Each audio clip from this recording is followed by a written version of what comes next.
Ever wondered how to make your Samsung S26, S26 Ultra, or Plus feel even smarter? Let's talk NFC. Once this is set up, your phone basically turns into a magic wand. Tap to pay, tap to share, done in seconds.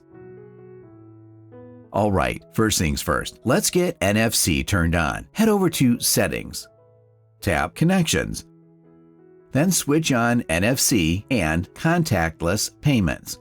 That's it, you're ready to go. Now, here's something most people don't realize on Samsung phones. The NFC sensor sits right near the camera, so whenever you're tapping to pay or connect, make sure that part lines up with the reader or the other device. You'll usually feel a quick vibration or see a small pop-up when it connects. Thinking about paying with your phone? Super easy. Just open the Samsung Wallet app and follow the prompts. You can secure it with your PIN or fingerprint.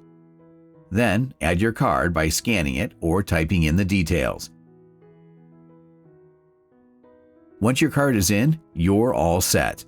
Anywhere NFC payments are accepted, just tap your phone and go. No need to pull out your wallet. And that's it. Just tap, confirm, and you're on your way. Your Samsung S26 Ultras got you covered.